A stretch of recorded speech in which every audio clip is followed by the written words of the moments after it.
Peut-on dire aujourd'hui si on manque de kinés en France pour une prise en charge correcte de la population? J'ai vu tout à l'heure qu'il y aurait à peu près 100 000 praticiens en 2020.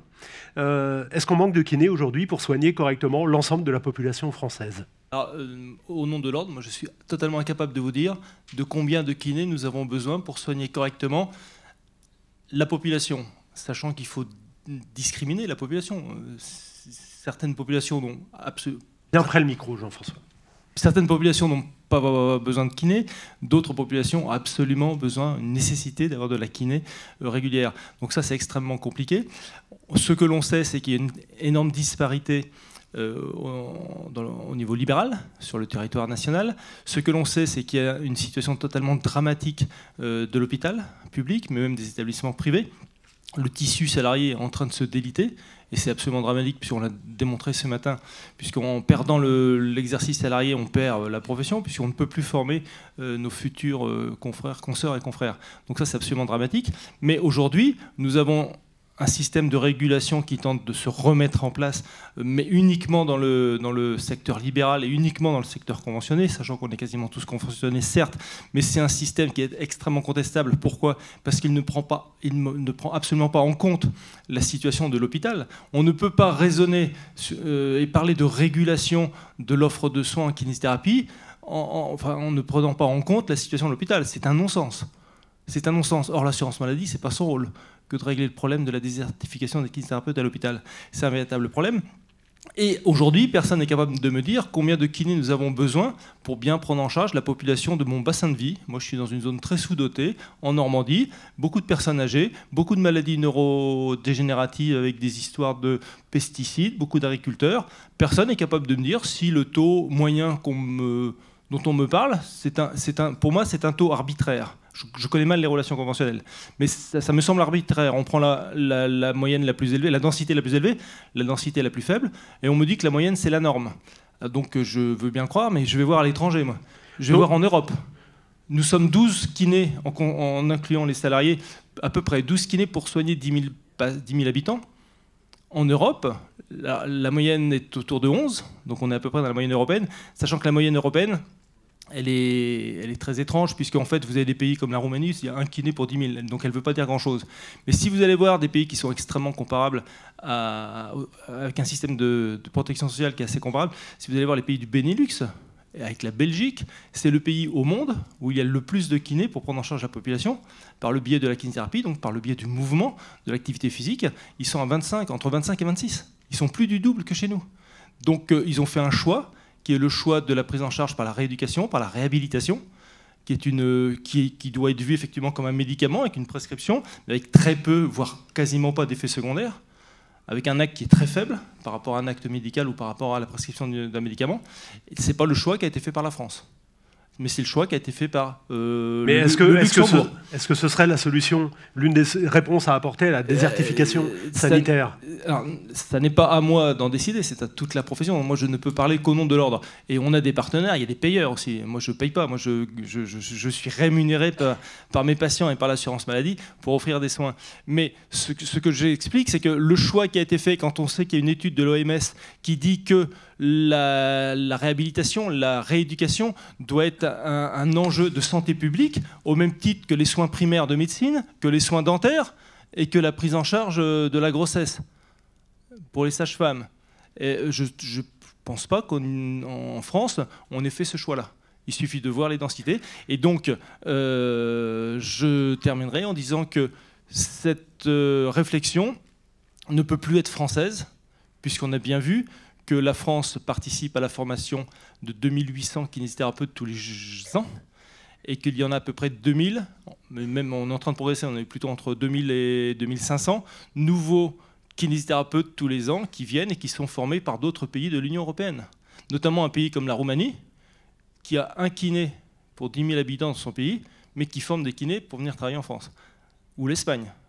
Vous voyez, ça pose un véritable problème. En tout cas, ce qu'on constate, c'est que l'augmentation du nombre de kinés en France, en particulier depuis 2 ans, n'empêche pas une répartition très disparate sur l'ensemble du territoire. La croissance de à peu près 5000 nouveaux kinésithérapeutes tous les ans ne répond pas, n'est pas la solution à une bonne couverture sur le territoire national et surtout ne répond absolument pas à la situation dramatique que vit l'hôpital public avec ses kinésithérapeutes. C'est l'occasion de rappeler d'ailleurs que l'Ordre a mis à la disposition des praticiens, des patients, des décideurs politiques une cartographie interactive de la démographie des kinés qui offre une vision assez exacte de la démographie des professionnels. Tout à fait, c'est un système qui est balbutiant, c'est-à-dire qu'on va bien l'améliorer, on souhaite superposer les différentes offres médicales, chirurgie dentaire et autres, on va le compléter, on va l'améliorer parce qu'on sait que c'est un enjeu et sur les 2 ou 3 années à venir, c'est un enjeu essentiel pour l'avenir de notre profession et l'Ordre devra prendre ses responsabilités et proposer des outils, participer à des groupes de travail et proposer des solutions.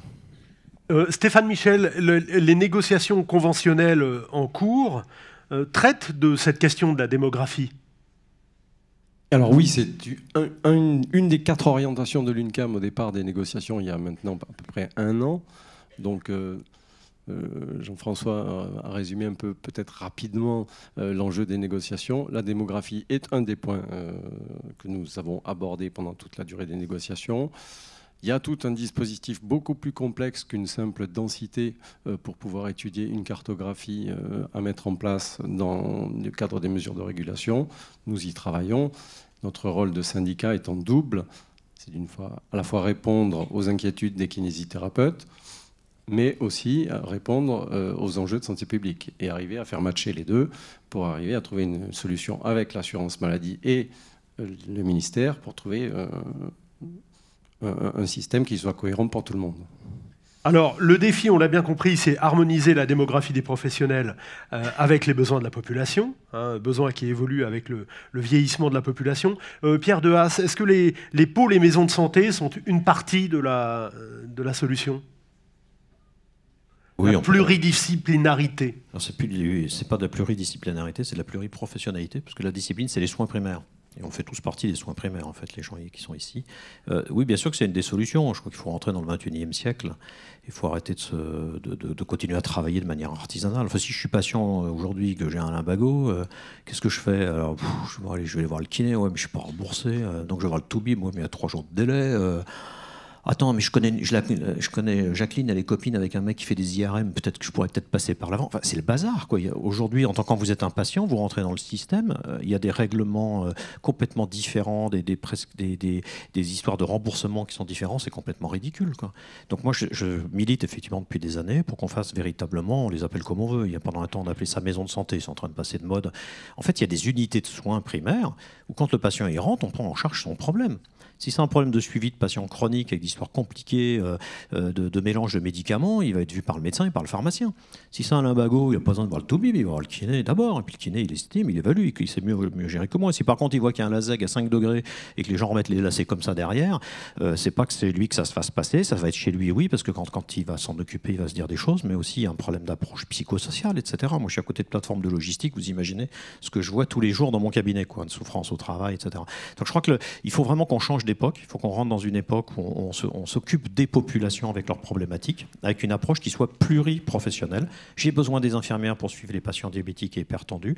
J'ai besoin des sages-femmes pour faire les frottis, parce que j'ai plus le temps de les faire, parce que je m'occupe effectivement d'autres choses.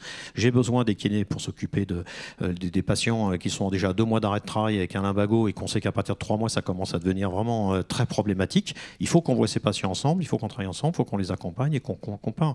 Donc je suis persuadé, si vous voulez, que l'avenir, il est dans ces unités-là, parce que ça renforce aussi notre responsabilité de soignants vis-à-vis de la société. Et en plus, ça va fixer des unités de soins à des endroits particuliers qui vont résoudre un certain nombre. Parce que les jeunes, ils demandent de venir travailler dans des unités comme ça. Ils ne demandent pas du tout de venir travailler dans des cabinets qui sont des cabinets isolés. Ce qu'ils veulent, c'est travailler dans des unités. Et une fois qu'on aura des unités comme ça, on pourra s'occuper effectivement d'un territoire beaucoup plus large autour. Aujourd'hui, on est à peu près à 15, on arrive à 15-20% de professionnels qui travaillent dans ce qu'on appelle des maisons de santé ou des pôles, qui sont des débuts d'organisation de ce type-là. Mais si on ne passe pas les 20%, ça ne marchera pas. Donc aujourd'hui, c'est ce que j'essaie de faire, c'est de passer les 20% avec d'autres techniques, avec d'autres discours, avec d'autres services, parce que je crois que c'est vraiment l'avenir. Ça se développe comme ça dans la plupart des pays au monde. Ça existe déjà chez les anglo-saxons depuis longtemps. Aux États-Unis, on appelle ça les Patient-Centered Medical Home, qui sont vraiment centrés dessus. Et il y a encore d'autres exemples dans d'autres pays, mais c'est ça dont je suis persuadé. Christophe Lalonde, puisque vous êtes juste à côté de Pierre Dehaas, votre avis là-dessus? Je rappelle que vous êtes directeur de l'ARS du Grand Est. Ah ben, je m'inscris complètement dans ce qui vient d'être dit, hein, et aussi de ce qu'a dit Anne-Marie Broca. C'est-à-dire que moi, je pense que le système de santé, il doit se transformer parce que voilà, il y a des enjeux de vieillissement, de maladies chroniques, il y a aussi des enjeux de diffusion du progrès médical, et que cette transformation, elle ne peut pas se faire sans plus de prévention, de promotion, d'accompagnement, d'éducation, plus de coordination, moins d'hospitalisation. Et ça, c'est ce qui vient d'être dit, c'est-à-dire que ça suppose du travail en équipe, des dynamiques de travail collectif. Et je crois qu'il y a un consensus très fort maintenant sur le fait que la France est en retard, effectivement, par rapport à ce qui a été fait dans beaucoup d'autres pays qui consacrent d'ailleurs parfois beaucoup moins d'argent à leur système de santé. Donc voilà, je pense que l'orientation de base, et elle est à mon avis particulièrement importante si on veut ne pas créer des zones de non-accès aux soins. C'est-à-dire que je pense que cette transformation, elle est aussi, comme ça vient d'être dit, une forme de motivation pour les jeunes professionnels. Parce que voilà, ces jeunes professionnels, ils ne souhaitent pas exercer de manière isolée dans des endroits où voilà, ils seraient complètement laissés à eux-mêmes. Ils sont au contraire demandeurs de ces dynamiques de travail en commun. Alors, une fois qu'on a dit ça, comment ? Moi, je pense qu'effectivement, il y a eu, à travers les maisons de santé, un premier mouvement. Force est de constater quand même qu'il reste minoritaire, hein, et notamment dans les agglomérations. Comment est-ce qu'on peut aujourd'hui soutenir les initiatives de travail collectif? Comment est-ce qu'on peut faire en sorte que des professionnels commencent à travailler ensemble sur un thème donné, hein, on n'est pas obligé de travailler ensemble sur tout de suite et de faire énormément de choses ensemble. On peut essayer de commencer par des points limités. Effectivement, les questions de réponse aux soins non programmés, aux urgences sont très importantes. Parce que ça, c'est un point majeur pour la population que de constater que l'accueil dans les services d'urgence hospitaliers se dégrade et qu'on va attendre 5 heures, 6 heures pour la prise en charge d'une entorse, ce qui n'est pas complètement satisfaisant. Donc ce premier point est très important pour développer le travail collectif. Alors je vais rebondir justement sur ce que vous êtes en train de dire, si vous le voulez bien, puisque il y a de moins en moins de kinés dans la fonction publique. Ça veut dire revaloriser l'exercice salarié. On en a déjà un peu parlé tout à l'heure. On a dit 1 350 € net en début de carrière. C'est bien ça, Julien? Non, alors on s'est mal compris. Pour moi, si vous voulez, réduire il y a un chiffre qui est important, hein. La part des dépenses hospitalières, en termes de pourcentage du PIB, elle est 7 points en France au-dessus de l'Allemagne. Donc ça veut dire quoi? Ça veut dire que dans ce pays, on hospitalise trop longtemps, trop souvent. Bon. Donc la réponse, elle n'est pas dans le développement des hospitalisations. La réponse est inverse. Elle est dans la prise en charge en ville par des professionnels libéraux, mais organisés. Et si vous voulez, il n'y a pas de salut en dehors de ça. L'évolution, c'est ce qu'a dit Anne-Marie Broca tout à l'heure, hein, l'évolution de tous nos voisins, elle nous pousse fortement dans cette direction. On ne pourra pas financer un système de santé qui reposerait sur des durées de séjour hospitalières extrêmement longues. C'est pas finançable. Et c'est pas d'ailleurs aussi conforme aux attentes des personnes. Les attentes des personnes, c'est pas de rester dans un service d'urgence toute la nuit. C'est pas de passer pour une personne âgée des jours et des jours à l'hôpital en ressortant encore plus affaibli qu'on est rentré. Voilà la vérité. Alors, vous parliez des jeunes professionnels. On en a un là, Julien Grouès. Qu'est-ce que vous pensez de ce que vous entendez? L'exercice salarié est en crise dans la fonction publique, mais pas que dans la fonction publique. On a certes l'aspect salarial avec 1 350 € net, mais aussi toutes ces questions de fidélisation. Aujourd'hui, les nouveaux diplômés, il y en a quand même quelques-uns qui vont en exercice salarié, mais ils restent 2-3 ans et puis ils partent. Donc cette question de fidélisation, elle est due à éventuellement une rigidité de service, éventuellement un manque de capacité d'innovation et un manque de capacité de développer des compétences particulières. On parlait de l'attractivité aux urgences, par exemple, avec un premier tri qui pourrait être fait aux urgences. Et la diminution des durées d'hospitalisation doit s'accompagner de protocoles de rééducation renforcés. Et ces protocoles de rééducation renforcés nécessitent d'avoir des professionnels qui puissent le faire. Et après, les nouveaux professionnels, ils souhaitent aussi avoir des exercices beaucoup plus divers que ce qu'on pouvait avoir sur les années précédentes. Donc on a beaucoup plus de professionnels en exercice mixte et on a une nécessité de travailler sur les parcours de soins. Donc ce travail sur les parcours de soins, il a été initié dans certaines structures avec une ouverture des plateaux de rééducation aux libéraux, qui peut être une chance pour l'exercice salarié, mais qui peut aussi être un risque, ça dépend comment c'est fait. Donc le tout, c'est de pouvoir permettre aux professionnels salariés de s'épanouir dans les structures de soins, afin de permettre aux patients d'avoir accès aux soins dans les structures hospitalières. Parce qu'aujourd'hui, on a des patients qui n'ont pas de séances de rééducation dans les hôpitaux, faute de kinésithérapeutes. La problématique est certes financière, mais elle est surtout en termes d'attractivité d'exercice pour pérenniser. Et on parlait tout à l'heure de la recherche. La recherche est principalement faite en milieu hospitalier. Si on veut aboutir à une discipline dans les métiers de la rééducation avec une valorisation de la kinésithérapie, ça passera en grande partie par l'exercice hospitalier. J'aimerais avoir l'avis de Joël Beton et de Stéphane Michel sur le double exercice libéral salarié. Est-ce qu'il faut vraiment faciliter ce double exercice? Stéphane Michel d'abord, Joël Beton ensuite. Alors oui, bien sûr, dès qu'on le peut, il faut le faciliter. Julien en a parlé, nous avons signé une convention avec la FEAP pour faciliter cet échange entre le monde libéral et le monde salarié, permettre aux libéraux de rentrer dans des structures et de pouvoir bénéficier de tout le plateau technique de la structure, et vice-versa, permettre aux salariés de pouvoir avoir un peu plus de liberté que ce qu'ils ont dans leur strict contrat initial. Voilà. Joël Beton. Oui, donc déjà je remercie Pascal Mathieu de nous avoir invités. Rapidement, moi je suis représentant de l'UNACAM, l'Union nationale masseurs kinés aveugles et malvoyants, qui représente 2000 kinés déficients visuels en France, sur 85 000. Contrairement aux statistiques générales, il y a beaucoup plus de kinés déficients visuels en salariés, parce que c'est peut-être plus facile à exercer quand on est en groupe. Et donc je reviens donc à la discussion. Effectivement, les maisons de santé, ça permettrait, en développant les maisons de santé, ça permettrait d'avoir une pluridisciplinarité et de pouvoir aussi, aux déficients visuels, de ne pas se retrouver seuls dans leur cabinet, et de pouvoir donc exercer en échangeant avec les autres professions de santé, quoi. Voilà. Alors, nous avons aussi avec nous donc William Gardet et le docteur Cohen-Solal. J'aimerais bien avoir votre avis sur ce que vous avez entendu. Et puis, évidemment, on a beaucoup parlé aujourd'hui de l'aspect réglementaire. On ne peut pas laisser de côté l'aspect financier, même si, je le disais, ça ne relève pas de la compétence de l'ordre. Connaît-on le coût de l'accès direct? Quel serait le coût de l'accès direct et de sa prise en charge? Alors, c'est une très bonne question, je n'ai pas la réponse. Voilà, comme ça c'est évacué.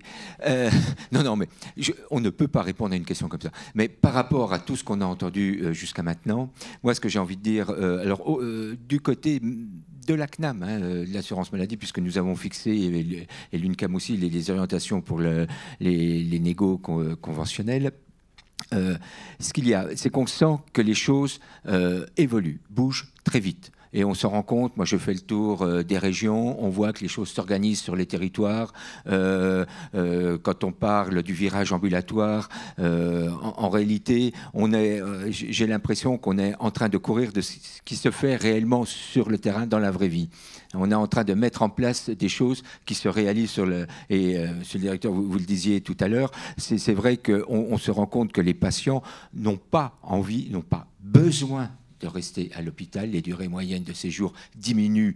Tout à l'heure, j'ai entendu dire pour faire des économies, certes, pour faire des économies, mais c'est aussi parce que les techniques ont permis que les patients, ou les patientes, et je pense aussi aux accouchements, sortent plus tôt de l'hôpital. C'est global dans tous les pays de l'OCDE. On a l'impression de découvrir ça en France. Mais c'est dans tous les pays, les durées moyennes de séjour diminuent. Il faut les accompagner. On a mis en place des dispositifs que le Prado, mais parce qu'on se dit il faut faire quelque chose. Et là, on se rend compte que sur les territoires, et Anne-Marie Broca en a parlé, qu'il y a des organisations des coordinations qui se mettent en place et il n'y a pas un modèle type. Et c'est pour ça que moi je renvoie au niveau des territoires, on dit de santé, mais les territoires qui s'organisent. Alors, l'administration a défini des territoires avec les hôpitaux, avec les GHT. Moi, je dis aux professionnels de ville, vous avez un outil qui sont les CPTS, les communautés professionnelles de territoires de santé.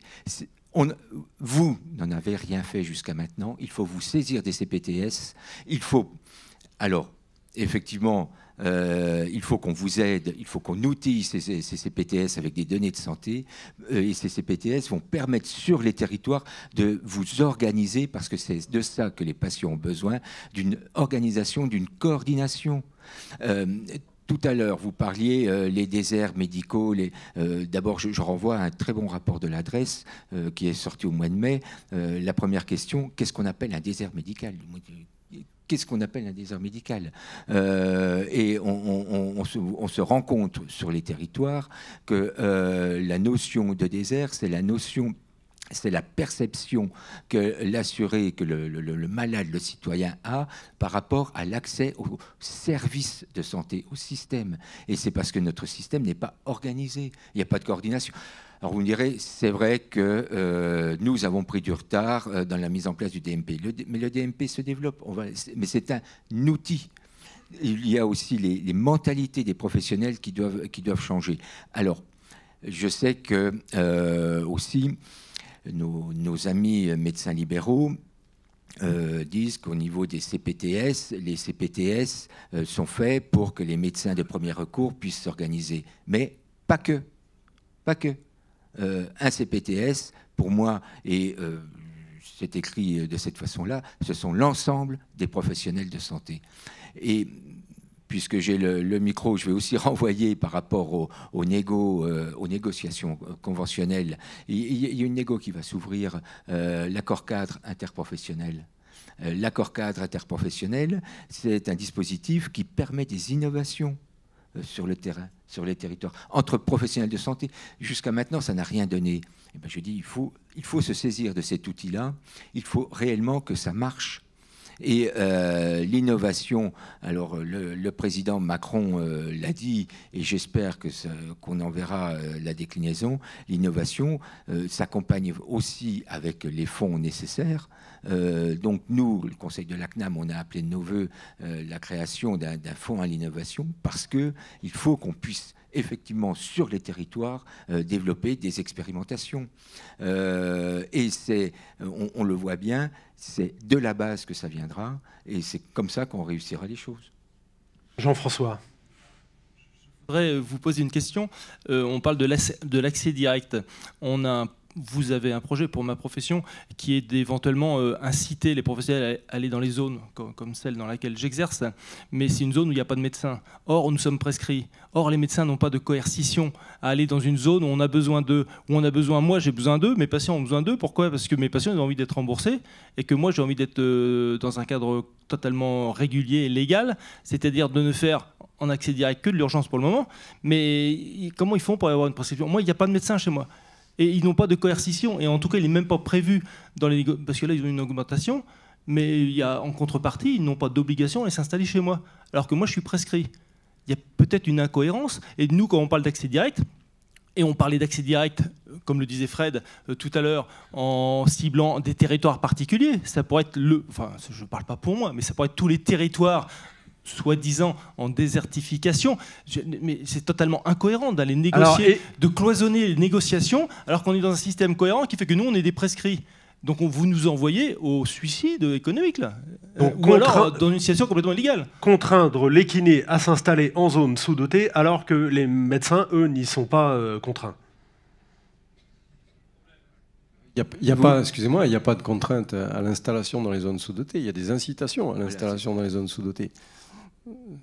Oui, enfin, ce qui est... Non, mais si on ferme la porte dans les zones surdotées, ils viennent dans les zones sous-dotées, ce qui est très bien, mais on a besoin du médecin pour le moment. Ou alors on fait sauter et on est en accès direct. Et nous, on y est tout à fait favorable. Alors, incohérence ou pas ? Ouais, je vous renvoie à l'expérimentation. Il faut qu'on...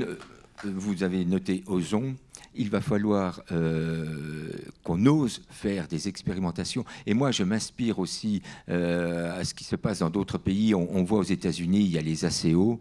C'est vraiment une coordination sur le terrain. Et c'est complètement décloisonné, puisque c'est une rémunération qui est collective, du moins collectivement. Les professionnels de santé sont intéressés par la rémunération. On sort de ce cloisonnement de rémunération à l'acte et à la prescription. Du moins, voilà. Il va falloir imaginer un nouveau mode de prise en charge du patient. Là, la CNAM fait un petit pas sur la rémunération à l'épisode de soins, puisqu'on va lancer l'expérimentation sur la prothèse de hanche. Je veux dire, c'est une première étape, mais il va falloir qu'on aille plus loin, parce que là, vous pointez des choses qui, effectivement, sont la réalité sur le terrain. Monsieur Gardet, je reprends un exemple qui a été beaucoup cité au cours de cette journée, c'est celui de l'entorse de la cheville. J'ai donné les chiffres tout à l'heure. La prise en charge par l'assurance maladie des entorses de cheville représente un peu plus de 54 millions d'euros par an. Est-ce qu'il n'y aurait pas quelque chose à faire en matière d'accès direct? En plus, ça engorge les urgences. Forcément, présenté comme ça... Non, mais présenté comme ça. Mais donc là, c'est dans le cadre des négociations conventionnelles. Et effectivement, bon, je veux dire, là, moi, je renverrai aux négociateurs, Nicolas Revel avec les syndicats. Je veux dire, mais c'est bien pour ça que moi, je dis, il faut sortir du cloisonnement et de voir simplement la chose en disant, oui, l'entorse, il y a, on prend cet acte-là. Moi, je dis, c'est une prise en charge globale, coordonnée sur le terrain. Je veux dire, il faut voir un peu plus haut que ça, et c'est vraiment sur le territoire de santé, sur la prise en charge globale, une prise en charge du citoyen globalement sur le territoire, avec l'ensemble des professionnels de santé. Alors, l'avis du délégué général de la Mutualité française, Jean-Martin Cohen-Solal. Je vais vous donner l'avis de la Mutualité française. Je voudrais réagir quand même, parce que je suis aussi médecin un petit peu. Et je ne défendrai pas les médecins, je suis là pour répondre à vos questions. Mais il ne faut pas être trop schématique sur l'entorse. Ce que vous dites, c'est un peu schématique. Tout le monde ici, tous les médecins qui sont ici, savent qu'il y a entorse et entorse. Donc on peut mettre tous les entorses dans le même sac, on le sait très bien. Il y a des entorses graves, des entorses pas graves, il y a des entorses sur lesquelles il faut masser, des entorses qu'il faut plâtrer, des entorses qu'il faut opérer. Et donc, il y a un vrai... Et je vais en arriver où je vais venir, prenons l'exemple de l'entorse. Si vous voulez, la solution pour nous, c'est bien évidemment ce que disait tout à l'heure à la fois Anne-Marie, Christophe Lanon, Pierre Dehaas, c'est un travail en équipe. C'est un travail en équipe. Moi, ce qui m'intéresse dans le thème de la journée d'aujourd'hui, c'est autour du patient.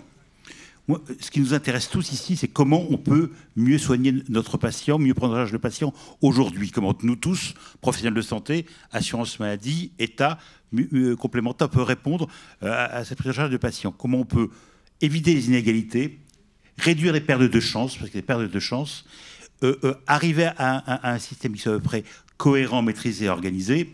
On a vu là aujourd'hui, hier, sortir un rapport de la Cour des comptes pré-PLFSS qui montre encore des anomalies, des déficits, un manque d'organisation.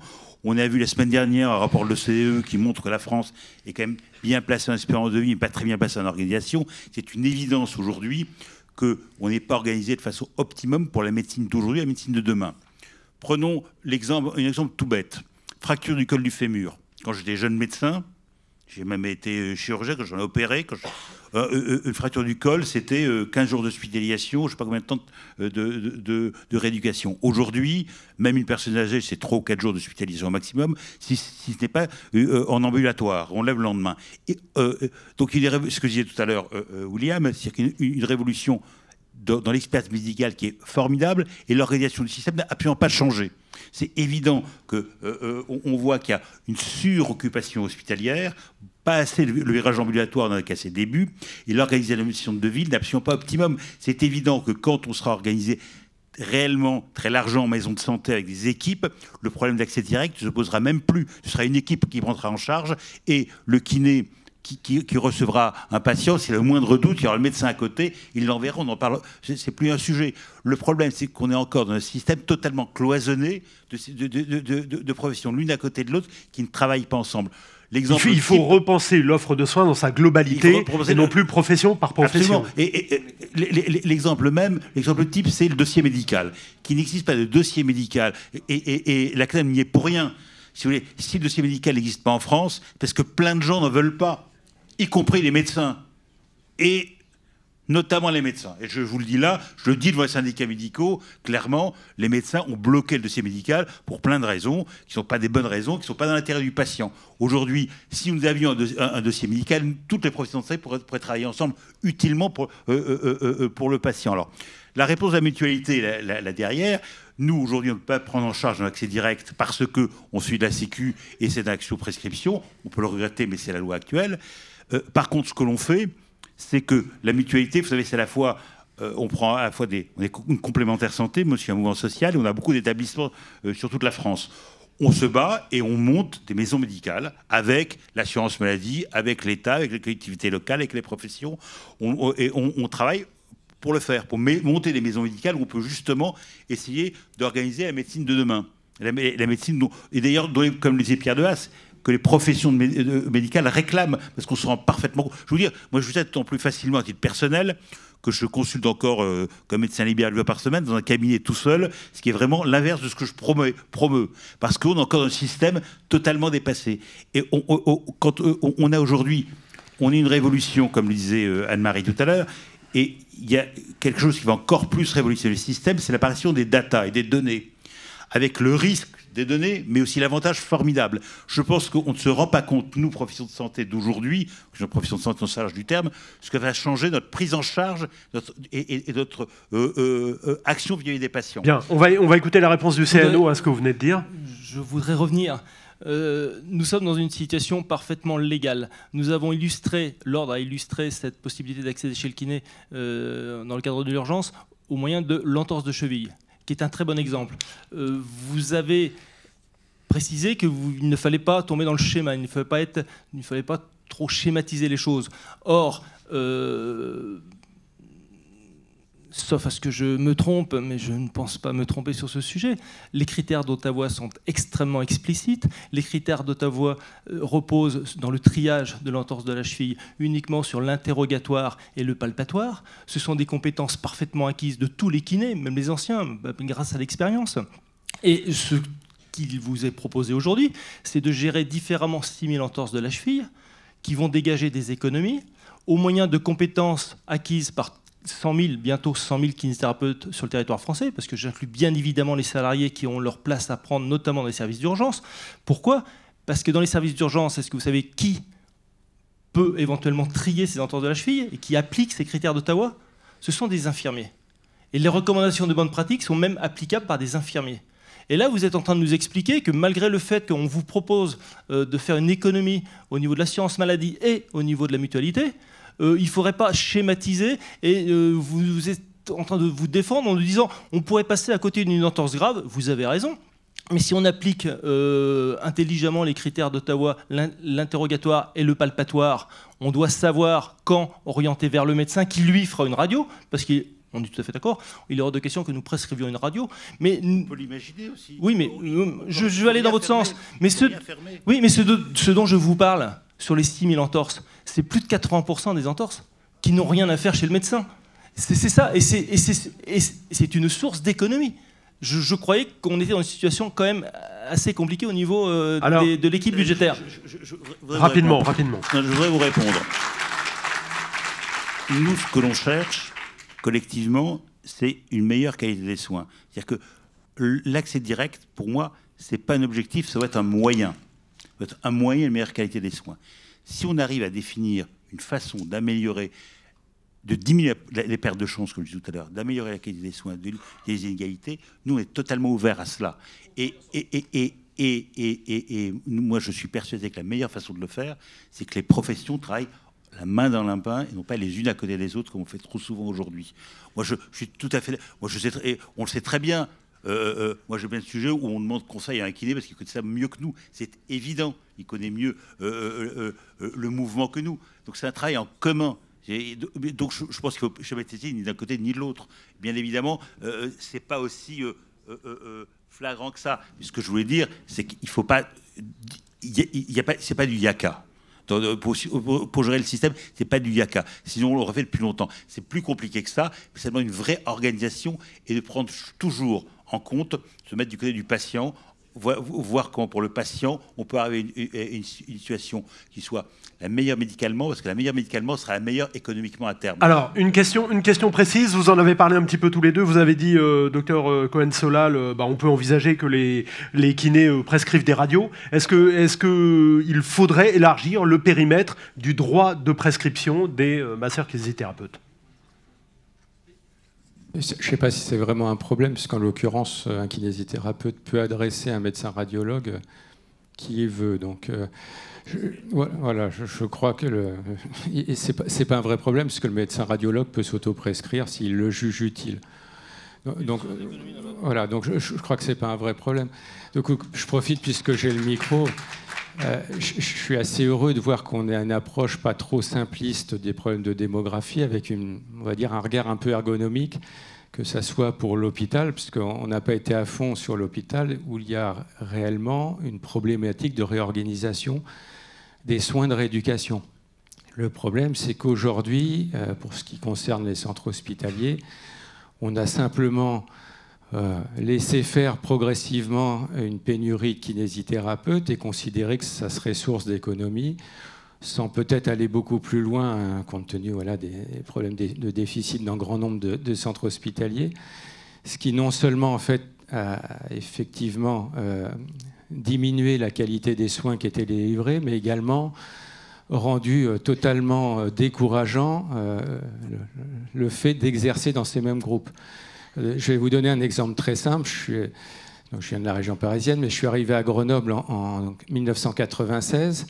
À l'époque, tous les étudiants qui sortaient de l'école du CHU de Grenoble avaient qu'une envie, c'était de travailler dans le service de chirurgie orthopédique qui prend en charge la plupart des genoux opérés des skieurs en vacances ou pas, qui viennent dans la région. Aujourd'hui, les étudiants qui sortent et qui veulent exercer à l'hôpital nous demandent de ne pas travailler dans ce service. A tellement la pénurie de kinésithérapeutes a ramené le rôle du kinésithérapeute à des tâches qui sont des tâches d'aide-soignant, c'est-à-dire faire marcher le patient dans un couloir et installer un arthromoteur, ce qui n'est absolument pas en rapport avec les compétences que nous arrivons à donner à nos jeunes professionnels. Donc c'est vraiment une réorganisation de ce que doit proposer la kinésithérapie dans les groupes hospitaliers qui doit être faite. Et là encore, on devrait quand même un peu s'inspirer de ce qui est fait à l'étranger, où la même durée de moyenne de séjour ou des durées moyennes de séjour beaucoup plus basses existent. Je pense à l'Amérique du Nord. Nos confrères physiothérapeutes ont essentiellement un rôle d'orientation et c'est eux qui organisent la prise en charge rééducative à la sortie. Ce n'est pas le médecin, le chirurgien qui a autre chose à faire, qui fait tout à fait confiance à son physiothérapeute pour donner le niveau de physiothérapie qui sera nécessaire. Pareil, toujours avec une approche ergonomique, cette fois sur un domaine que je connais un petit peu moins bien, celui de la médecine de ville. J'ai peur qu'on réfléchisse dans la démographie des kinésithérapeutes comme on réfléchirait sur la démographie des cabines téléphoniques dans les villages. Je prends une problématique des années 70. On est bien d'accord qu'on s'adresse à des personnes qui vont s'installer et on s'adresse aujourd'hui à des professionnels qui la plupart sont nés dans les années 90, qui ont des aspirations de vie, avec une demande d'un certain nombre de services. Et je pense qu'on ne peut pas réduire la problématique de démographie à un placement des professionnels de santé. C'est la même chose pour les médecins, quand aucun service par ailleurs ne sont offerts. Et tout l'environnement qui compte. L'environnement, voilà. Je prends volontairement là encore un exemple que je connais bien de 2 stations de ski qui étaient à peu près équivalentes il y a 20 ans, quand je suis arrivé à Grenoble, Lens-en-Vercors et Saint-Pierre-de-Chartreuse, donc petit village, je pense 1500 habitants. Aujourd'hui, Saint-Pierre-de-Chartreuse ne trouve plus de kinésithérapeute, puisqu'en fait, l'enclavement de la ville et sa difficulté de liaison avec Grenoble dissuade tout jeune professionnel de s'y installer. À l'inverse, Lens en Vercors, qui a une route qui est dégagée, quelles que soient les conditions météo, aussi un certain nombre de services qui sont offerts, un lycée pour les professionnels qui sont aussi parfois des parents. On ne demande pas que des nonnes ou des bonzes de choisir la kinésithérapie ou d'autres professions de santé. Et dans un cas, ils ont envie de s'installer, dans l'autre cas, ils n'ont pas du tout envie de le faire. Très bien, alors on va se tourner vers la salle. Juste avant qu'on ne donne la parole à la salle, je ne sais pas, on a fait plusieurs allusions aux négociations conventionnelles en cours. Est-ce que M. Michel ou M. Beton voulaient ajouter quelque chose par rapport à ça? Est-ce que vous avez des informations à apporter à la salle? Oui, tout n'est pas à jeter dans les négociations conventionnelles, bien au contraire, sinon il y a longtemps qu'on aurait quitté la table. Donc il y a une part d'expérimentation en accès direct qui est introduit dans le texte qu'on nous propose aujourd'hui, au travers d'expérimentation. Donc c'est pas idiot en soi. L'accès direct en lui-même, pour tout, on nous renvoie plutôt du côté de la ministre, et notamment du PLFSS et du plan des aires médicaux, pour introduire d'autres notions d'accès direct dont Jean-François a parlé tout à l'heure, à savoir éventuellement proposer la possibilité d'accès direct pour les kinés exerçant en zone sous-dotée. Donc c'est un point. Il y a une valorisation du bilan diagnostic kinésithérapique, ce qui n'est pas anodine en soi. Donc il n'y a pas que des points négatifs dans la négociation conventionnelle aujourd'hui, bien au contraire. Monsieur Beton, vous voulez ajouter quelque chose ou pas? Est-ce qu'on... Tenez. Oui, moi j'ai une question là. J'ai écouté depuis ce matin quelque chose que j'ai peut-être pas bien compris. Voilà.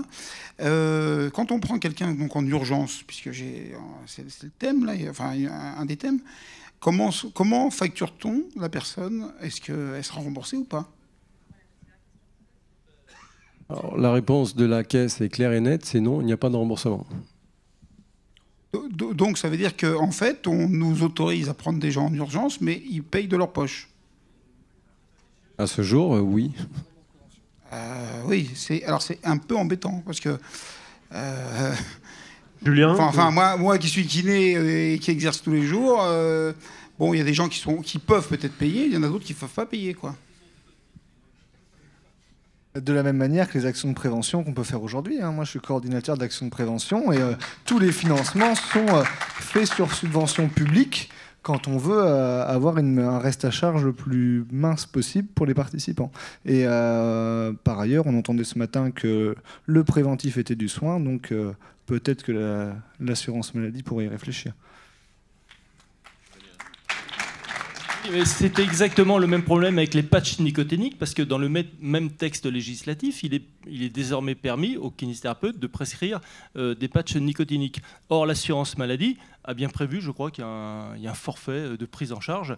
Bon, il se trouve que l'assurance maladie n'a pas prévu la prise en charge de l'urgence, mais l'assurance maladie a bien évidemment pris en charge le remboursement au titre forfaitaire, la prise en charge au titre forfaitaire d'une prescription d'un patch nicotinique par un kinésithérapeute, à partir du moment où il est bien formé. On est bien d'accord. Mais donc là, effectivement, l'évolution législative n'a toujours pas été prise en compte par le dispositif conventionnel. Mais ce n'est pas parce que le dispositif conventionnel ne prend pas en compte l'évolution législative qu'elle n'est pas applicable. Après, bon, le patient, effectivement, n'est pas remboursé. Je le regrette. Mais le patient, moi, mes patients, je ne suis pas dans une zone où les gens sont extrêmement fortunés, mais j'ai des patients qui viennent après 2 ou 3 séances d'ostéo. Donc ils en sont déjà à 150 € de leur poche. Et ça ne leur pose aucun problème. Monsieur Dehaas. Oui, il faut se rappeler une chose, c'est qu'on est quand même dans un pays où la loi, quelquefois, elle essaye de devancer. C'est le cas des CPTS. Bon, il y en a quelques-unes, et puis le législateur se dit « Ah, c'est une bonne idée si on pouvait en faire ». Il y a eu beaucoup d'idées comme ça dans le temps, on s'en rappelle. Moi, ça fait 35 ans que je suis dans le secteur, je peux vous en rappeler, qui sont dans les fonds des tiroirs, quoi. Par contre, la loi, quelquefois, elle rattrape la réalité du terrain. Dans les équipes, les maisons de santé, enfin, il y a quelqu'un qui arrive chez le kiné, il décroche le téléphone, il me dit hey, « Pierrot, là, je suis en train de voir la mamie, là, elle a ça. » Je dis bah, « Tu as fait ton boulot, quoi. » Puis après, il vient, et puis on lui signe les papiers, quoi. Il y a une telle confiance réciproque dans une équipe que l'infirmière, elle m'appelle, elle me dit j'ai besoin de ça. Bah, je dis d'accord. Alors, j'en suis pas encore avec. Mais mes enfants, ils apprennent à imiter ma signature en rentrant en 6e, parce que franchement, on va pas se casser les pieds avec les bulletins. On n'en est pas encore là avec les professionnels, d'accord, parce qu'il y a un peu de dignité, bon, et puis ça les gêne, d'accord. Mais franchement, quand vous bossez dans une équipe, que vous êtes en confiance, d'accord, avec d'autres professionnels qui montrent les compétences qu'ils apportent dans une équipe, mais ces questions-là, ça fait longtemps qu'on les a dépassées. Donc on est en avance, si vous voulez, par rapport au législateur qui finira par nous rattraper un jour ou l'autre, quoi. Bien, ouais, Jean-François, très court, parce qu'il faudrait vraiment que... C'est très court. Là, dans ce cas d'espèce... Je vais vous donner la parole. Dans ce cas d'espèce, ça illustre parfaitement le rôle de la prescription qui n'est qu'un bon à remboursement.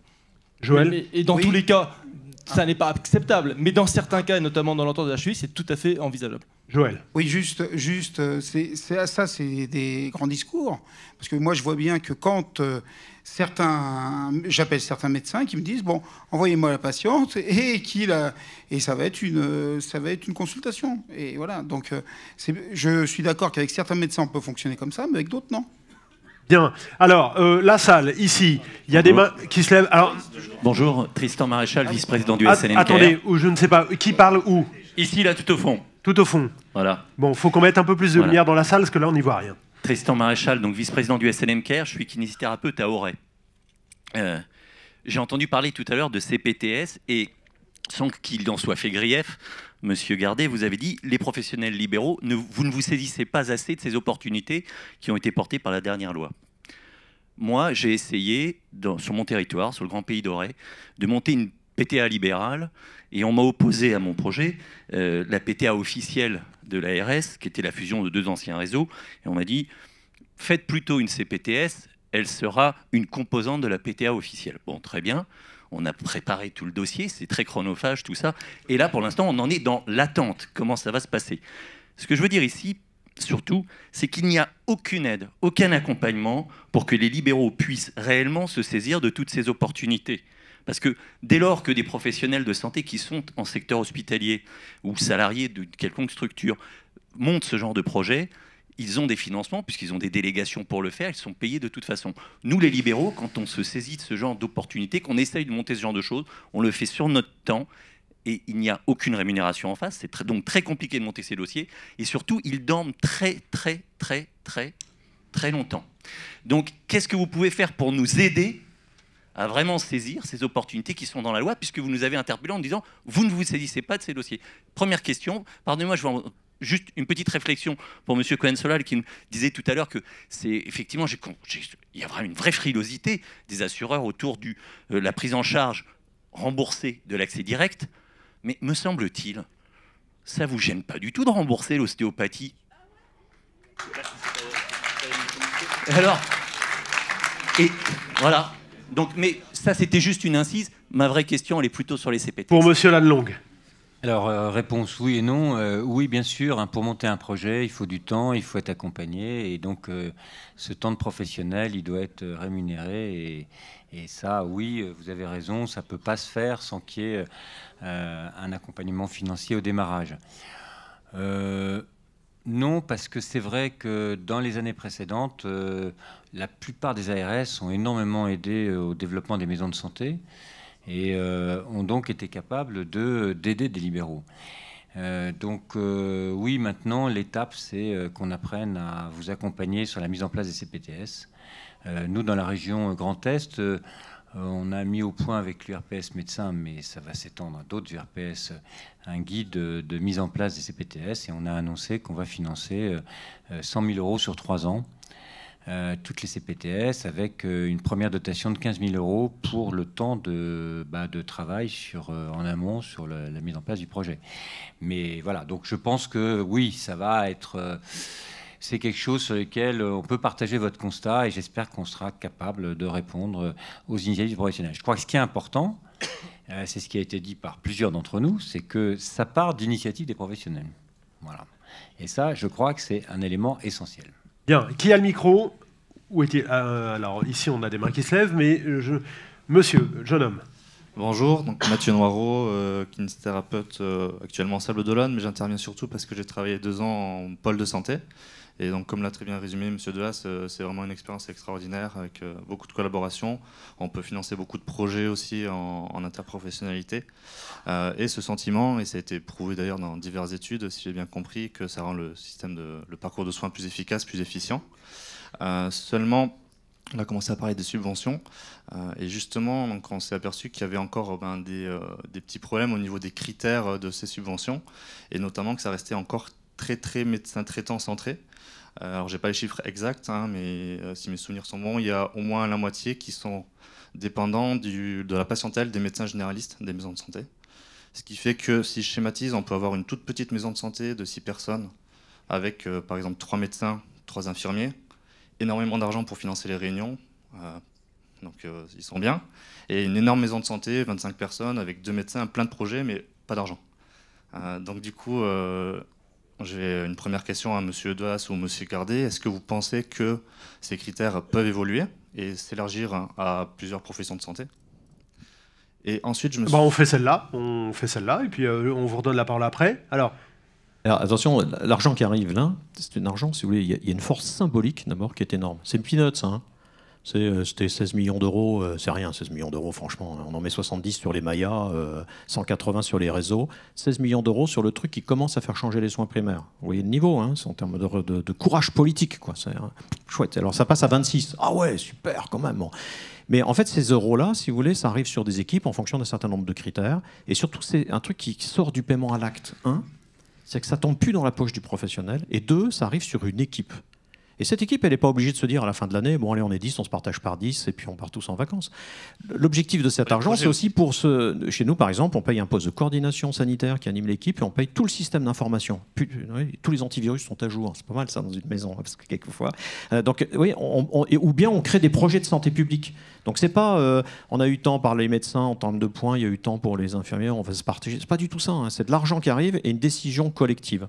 Alors bien sûr que Nicolas Revel a annoncé, enfin je parle sous contrôle de M. Gardet, a annoncé que c'était un des éléments essentiels de la stratégie d'avenir, qu'il fallait qu'on sorte de l'exclusive rémunération à l'acte. Et aujourd'hui, dans le monde entier, tout le monde le sait, tous les économistes le savent, la rémunération à l'acte exclusive, c'est quelque chose qui ne fonctionne plus aujourd'hui. Ça pousse les gens à travailler, mais ça a des tas de perversités. Et quand vous faites que du forfait, c'est l'inverse. Vous avez de la sélection de clientèle. Aujourd'hui, on le sait, il faut qu'on arrive vers un système qui soit une moitié de rémunération à l'acte un jour et une moitié de type de forfait de ce truc-là, comme aussi les ROSP des médecins, et que vous aurez un jour aussi vos ROSP, je crois que c'est pas que ça soit encore commencé, etc. Donc tout ça, derrière, il y a une réflexion aussi sur les modes de rémunération des professionnels de santé.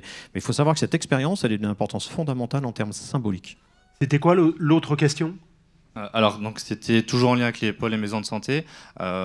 Là, je vous invite à me rectifier si je me trompe, c'est une impression complètement subjective que les kinés, il me semble qu'on manque encore un petit peu d'investissement dans ce genre de projet. Je vois beaucoup de médecins, d'infirmiers, mais peu de kinés. Et si c'est le cas, dans ce cas, est-ce que peut-être des représentants de kinés pourraient me dire si sociologiquement, il y a peut-être encore un frein à s'investir, qu'on n'a pas l'habitude de collaborer ou quoi, ou est-ce que vous sentez qu'au contraire, ça commence à changer, qu'il y a une dynamique et qu'on pourrait justement investir un peu plus ces projets et donc peut-être essayer d'avoir un petit peu plus de poids et donc du coup de mieux participer et de faire évoluer éventuellement les critères dont je vous ai parlé pour que les kinés aussi ou les autres professions puissent avoir des idées et participer au financement des projets de santé publique comme vous avez pu l'évoquer. Oui, je confirme, les premiers regroupements, ça a été essentiellement des médecins leaders, dont j'ai fait partie, des anciens syndicalistes, formateurs, ordinaux, tout ce que vous voulez. Aujourd'hui, on les a tous éclusés, ceux-là. Maintenant, on arrive sur les médecins, les gens que j'appelle des mecs normaux, quoi, qui passent pas des jours à Paris à discuter dans un amphi, ils soignent les gens, ou ils vont faire autre chose, quoi, d'accord ?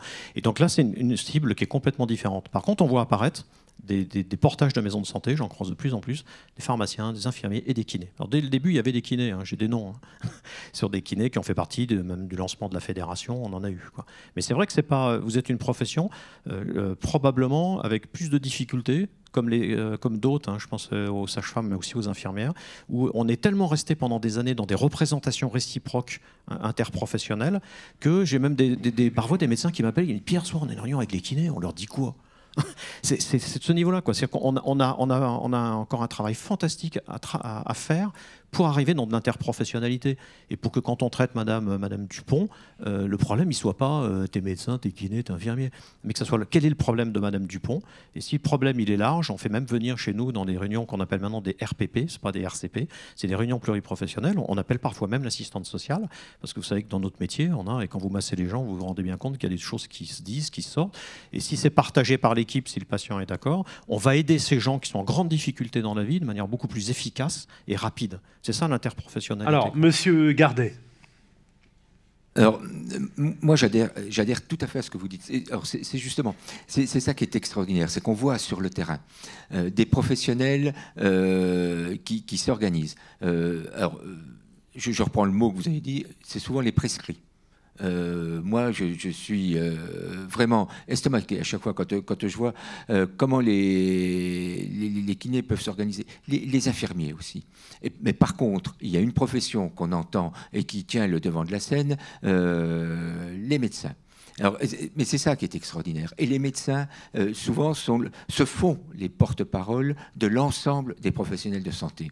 Alors que, et vous l'avez dit tout à l'heure, vous avez taclé un petit coup, c'est vrai qu'avec les médecins, dans la convention médicale, on ne parle pas de la démographie médicale. C'est un sujet qui n'est pas du tout évoqué. Alors que les autres professionnels de santé n'hésitent pas à évoquer ce sujet-là, à prendre des mesures. Et c'est pour ça que tout à l'heure, quand je renvoyais vis-à-vis des CPTS, pour l'instant, moi, ce que j'entends remonter du terrain, c'est qu'il y a des choses qui s'organisent, et d'un seul coup, il me semble qu'il y a une profession qui tire un peu à elle, l'organisation sur le terrain. Ce n'est pas la seule profession. Vous êtes sur le terrain, c'est aussi à vous d'investir le terrain. Et alors, c'est vrai que on revient 50 ans, ça fait même plus de 50 ans, puisque là, on est même avant les années 30, et c'est vrai qu'il faut que le phénomène change. Et si on revient, et c'est pour ça que je prenais le modèle américain avec les ACO, la porte d'entrée dans le parcours de soins du patient n'est pas forcément, la porte d'ouverture n'est plus ce fameux gatekeeper, le médecin. La porte d'entrée peut être... Excusez-moi, je vous interromps parce que... le problème, c'est qu'on a plein de mains qui se lèvent et on me dit que l'intervenant qui va arriver a des contraintes d'emploi du temps. Donc, on va faire une question. Madame qui est là-bas, parce que vous n'êtes pas encore intervenue, donc je vais vous demander d'être brève. S'il y a une réponse, elle le sera aussi. J'en suis désolé, mais on ne pourra pas satisfaire tout le monde. Madame, présentez-vous. Claire Chaffot, je suis présidente de l'ordre dans l'Ain et je fais également partie d'une maison de santé. Je ne pense pas que les professionnels, les paramédicaux, soient pas présents sur le terrain. Ils ne sont pas présents dans les réunions, ils ne sont pas présents à l'ARS. Sur le terrain, ils sont très présents. Et je rejoins la question du monsieur. On a vraiment l'impression que dans les critères de rémunération, il n'y a que les médecins qui sont pris en compte. Avec, au monde des projets, l'argent qu'on reçoit, c'est pour les projets, bien sûr. Mais nous, on a une patientèle qui n'est pas forcément celle des médecins, et il n'y a que la patientèle des médecins qui rentre en compte dans ce calcul-là. Est-ce qu'il y aurait possibilité de faire évoluer ça pour justement aller voir nos confrères et leur dire ça vaut le coup d'y aller? Voilà. C'est une simple question administrative. Aujourd'hui, il n'y a que la clientèle des médecins traitants qui est identifiée sur le plan administratif. Donc c'est tout, c'est l'obstacle. Demain, moi je suis... vous répétez pas aux syndicats médicaux ce que je vais dire. Vous ne dites pas, non. Moi je suis franchement, si vous voulez, pour un passage du médecin traitant à groupe traitant. Vous voyez ce que je veux dire? À l'unité de soins traitante. Parce que le jour où on reçoit une certaine somme au sein de l'équipe, on peut commencer à se mettre autour de la table et discuter de ce qu'on fait, quoi. Vous voyez ce que je veux dire? Sur des forfaits qui soient à l'équipe, et non plus qu'ils soient... et je voudrais bien qu'à ce moment-là, mais vous imaginez ce que ça veut dire, il nous faudra quelques années. Ça veut dire que le patient, au lieu de choisir son médecin là, son infirmier là, son kiné là et son pharmacien là, que quelquefois ceux-là, ils n'aiment pas se discuter entre eux, il va choisir une véritable équipe. Aujourd'hui, quand je m'adresse dans un chirurgien, je me retrouve dans une unité. Le matin, si je suis opéré de la hanche, je ne prends pas la sonnette en disant non, je n'aurais pas cette infirmière, je vois celle d'hier, elle était mieux et tout ça. On me dit non, mais vous rigolez, on travaille en équipe ici. Donc c'est l'équipe qui vous prend. Nous, déjà au niveau médical, c'est l'équipe qui prend. Les gens, ils nous signent médecin traitant, mais c'est l'équipe. Et moi, j'aimerais beaucoup, je pense que c'est un travail que vous avez à défendre, à vous battre pour ça. Parce que demain, on va travailler sur de plus en plus de patients complexes. On ne pourra travailler qu'en équipe pluriprofessionnelle. Et donc, ça va remettre bien entendu, toutes ces problématiques de médecins traitants et de choix de médecins traitants vers quelque chose qui sera beaucoup plus large. J'aimerais qu'on remercie tous les intervenants de cette table ronde.